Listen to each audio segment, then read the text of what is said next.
There is a particular kind of anxiety that defines our modern age. It is not just the fear of a specific event. It is a low, persistent hum of instability, a foundational anxiety. It is the feeling that the ground beneath our feet is constantly shifting. We build our careers on industries that could be disrupted overnight by a line of code written on the other side of the world. We build our sense of self-worth on the shifting sands of social media approval, where the algorithm that celebrates you today could render you invisible tomorrow. We build our financial security in volatile markets that feel more like a casino than a foundation. We build our peace of mind on circumstances, our health, our relationships, the stability of the world that we ultimately cannot control. Many of us, if we are honest, feel like we are living in a beautifully decorated house with a terrible secret.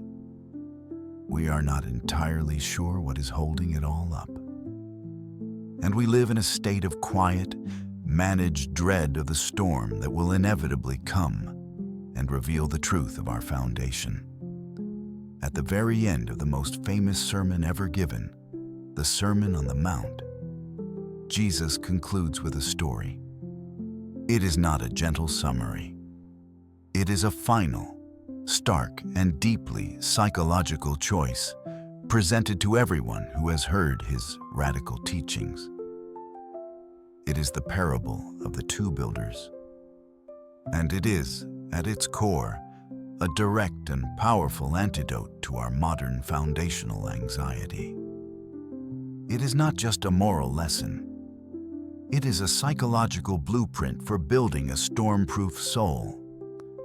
To grasp its immense power, we must understand its context. For 3 chapters in the Gospel of Matthew, Jesus has been systematically dismantling conventional wisdom. He is not offering simple life hacks. He is performing open-heart surgery on the human value system. He says the blessed, the truly stable, are not the powerful, but the poor in spirit. Not the aggressors, but the meek.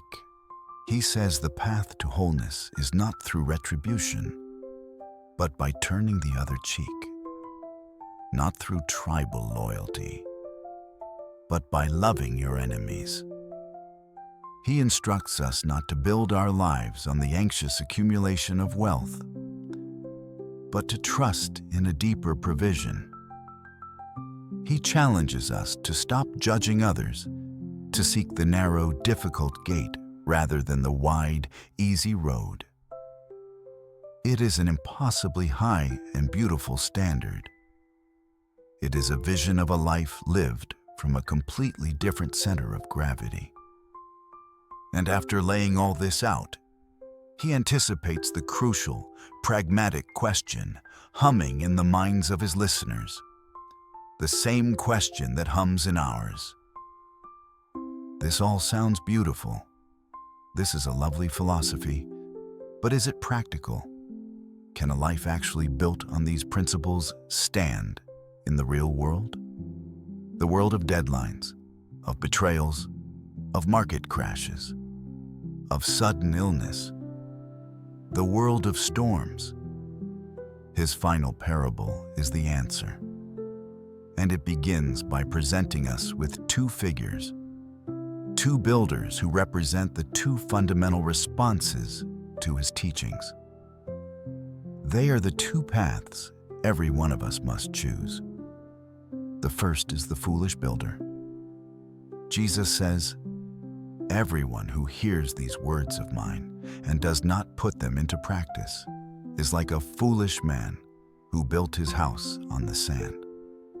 Let's pause and excavate this ancient metaphor, because sand is the default foundation of the 21st century. What does it represent psychologically? Sand is the foundation of the unexamined, reactive life. It is soft, easy to dig in, and requires no initial effort. First, it is the sand of fleeting emotions. This is the life built on the relentless pursuit of feeling good. Your sense of stability is entirely dependent on a constant stream of positive feedback, pleasant circumstances, and exciting experiences. The moment a negative emotion appears, boredom, sadness, rejection, fear, the entire house begins to shake, because you have no bedrock to anchor you through the natural ebb and flow of a human life. It is a tyranny of positivity that is, ironically, incredibly fragile. Second, it is the sand of public opinion. This is the life built on the approval of the crowd, on the shifting metrics of social media, on being seen as relevant, correct, and liked. Your sense of self-worth is outsourced to the ever-shifting whims of the algorithm and the tribe. One moment you are celebrated for holding the right opinion. The next, a shift in the cultural winds can see you canceled or rendered invisible. When your identity is built on the sand of what other people think of you, you are not a person. You are a weather vane, and your house has no foundation at all. Third, it is the sand of external success. This is the life built entirely on your job title, your income, the brand of your car, or the square footage of your home. These things are, by their very nature, temporary and outside of your ultimate control.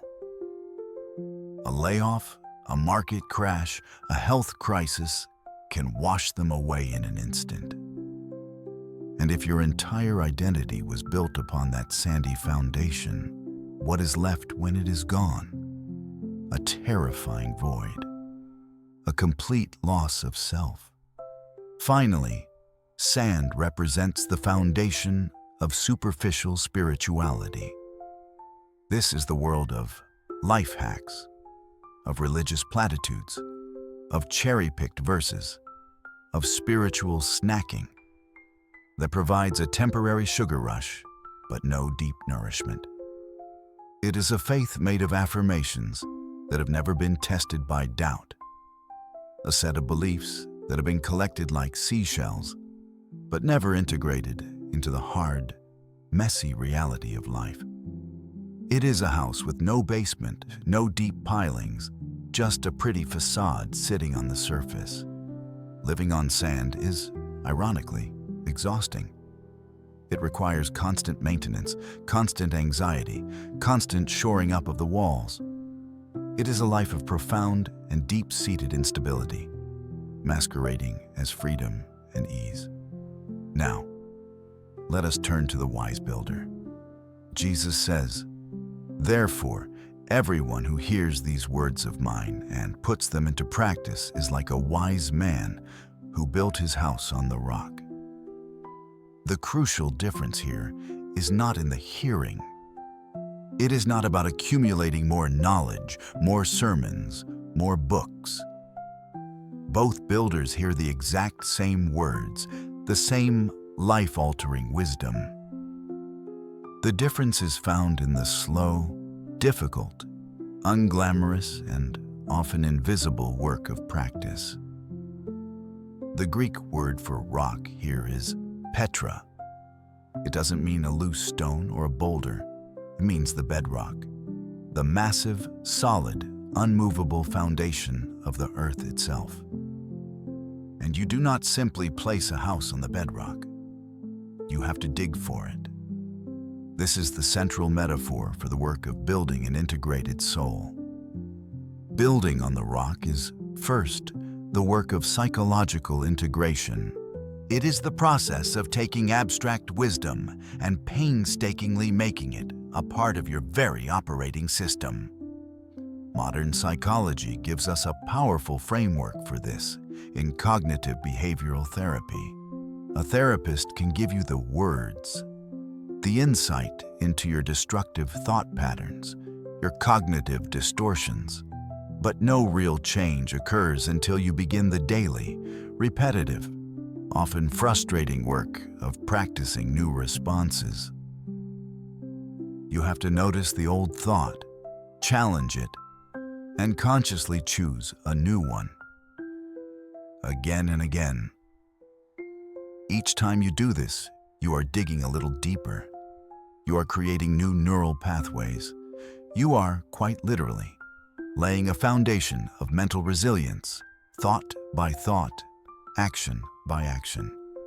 This is the unglamorous labor of the wise builder. Second, building on the rock is the work of forging an internal center of gravity. It is the process of deciding what your core, non-negotiable values are. Not what the culture tells you to value, but what you, in your deepest self, know to be true and good and beautiful. And then, it is the slow, daily work of aligning your choices with those values, especially when it is difficult, unpopular, or unprofitable. When your foundation is the rock of your own integrated values, you are no longer a weather vane to public opinion. A storm of criticism may blow, but it cannot change who you are. When your foundation is the rock of a self defined by these values, you are no longer dependent on your job title or your financial status. A market crash may wash away your wealth, but it cannot wash away your identity. The promise of building on the rock is not a life of ease. Digging through the soft sand of our habits and excuses to reach the bedrock is the hardest work a human can do. But the result is a life of profound and deep-seated stability. And this distinction is absolutely critical, because the next line in the parable is the most important and perhaps the most radical of all. The rain came down, the streams rose, and the winds blew and beat against that house. This is the description of the storm that fell upon the foolish builder's house on the sand.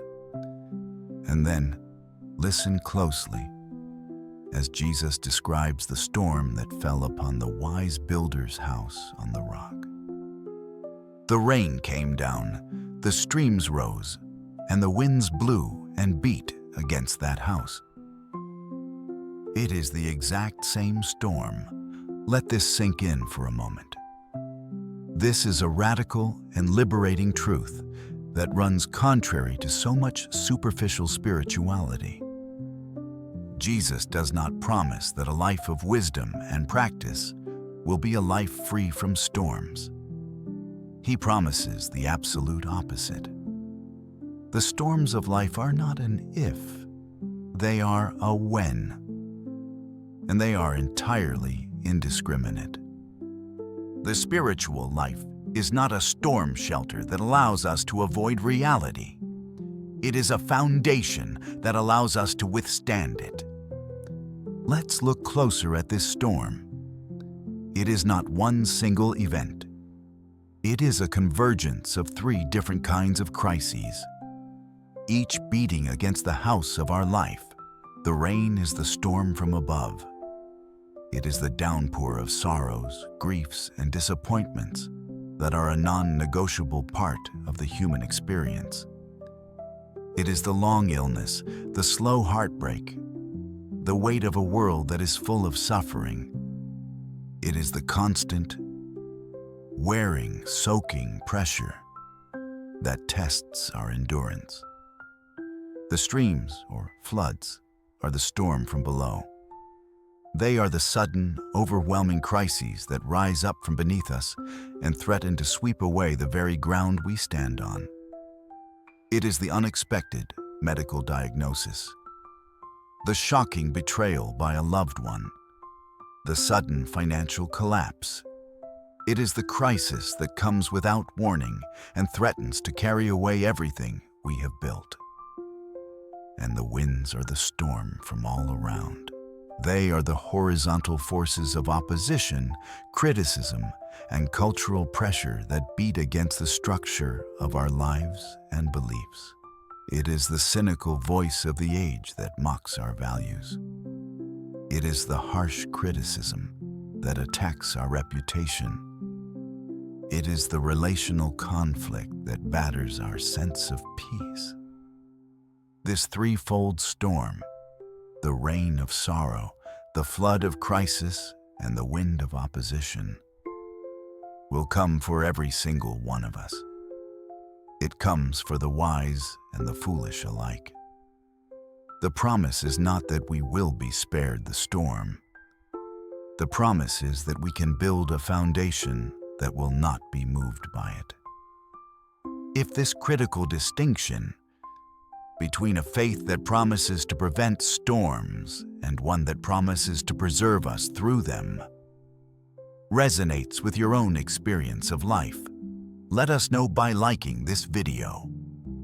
It helps us understand which of these ancient ideas are most vital for our modern lives.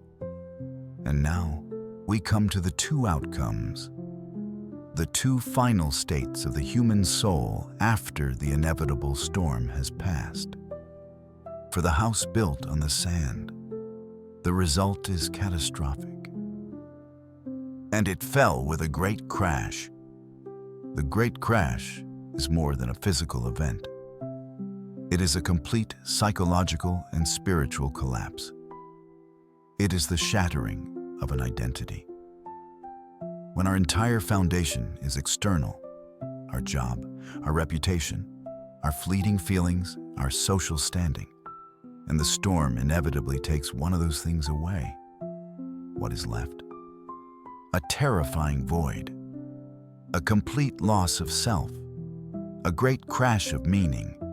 It's the burnout that leads to a breakdown. It's the midlife crisis that reveals a lifetime of unexamined choices. It is the dark night of the soul that comes when we finally realize, in the midst of the howling wind and the rising waters, that the beautiful house we spent our whole life decorating has nothing holding it up. But for the house on the rock, the outcome is a quiet, stunning miracle. Yet it did not fall, because it had its foundation on the rock. It did not fall. The sentence is simple, but it is one of the most powerful promises in all of Scripture. The storm beat against it with its full, terrifying force. The rain soaked it. The floods battered it. The winds howled at it. But the house stood. Why? Not because the storm was weaker, not because the house was luckier. It stood because of the unseen work. It stood because of the slow, difficult foundational labor that no one else saw or applauded. The daily practice of integrating wisdom into action. The quiet, often lonely work of aligning one's life with one's core values. The courage to dig past the easy sand to the hard, resistant bedrock. The stability of the house in the storm is the external proof of a deeply forged internal reality. It is the resilience of a soul that knows what it is made of, because it has done the hard work of building itself. So the parable leaves us at a profound architectural crossroads. It strips away all our excuses and all our theological complexities, leaving us with a simple, stark, and unavoidable choice. It reminds us that we are, all of us, every day, builders. With every choice we make, every action we take, every thought we entertain, we are laying a foundation.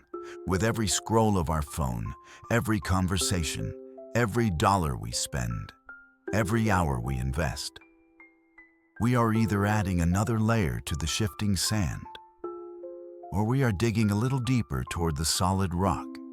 The foolish builder is not a specific type of person. It is a mode of being that we all slip into when we choose the easy, the reactive, the superficial. The wise builder is not a spiritual giant. It is the part of us that chooses the difficult, intentional, foundational work, even when no one is watching. We cannot choose if the storms will come, the rain of sorrow, the floods of crisis, the winds of opposition. They are a non-negotiable, universal part of the human experience. They are coming for every house. But we can and we must choose where we build.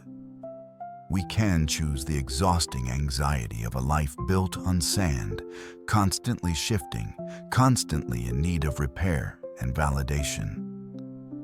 Or we can choose the deep, abiding stability of a life built on the rock, a life that has done the hard work of knowing itself, and therefore can stand calmly and courageously in the face of any storm. So let's close with a practical diagnostic tool, a live benefit to take with you from this exploration, a way to move from hearing to doing. Let's call it the foundation check. It's a simple 5-minute exercise in radical honesty. Take a moment today or sometime this week.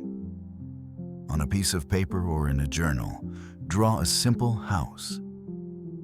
And in the foundation of that house, be brutally honest with yourself. Write down the 3 to 5 things that your sense of stability, your sense of identity, your sense of okayness truly rests upon right now.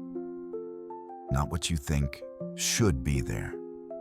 Not the pretty answers you'd give on a Sunday morning. What is actually there? Is it your job title, your income, your physical appearance, or your health?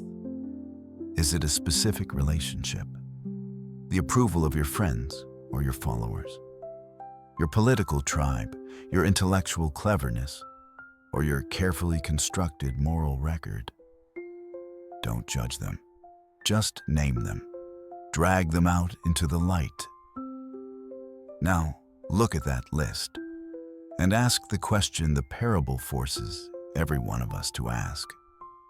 Which of these are rock and which of these are sand? This simple act of diagnosis is the beginning of wisdom.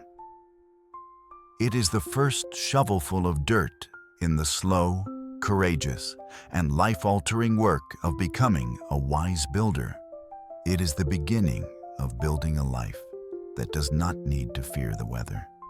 This is the kind of foundational work we are dedicated to at Soul Scripts. If you are on this journey of building a more resilient, integrated, and storm-proof life, subscribe and join our community of fellow builders. And in the comments below, as an act of intention, share just one word that describes the foundation you want to build your life on. Words like integrity, peace, courage, faith, love. Let's fill the space with the bedrock we aspire to reach. Thank you for building with us today.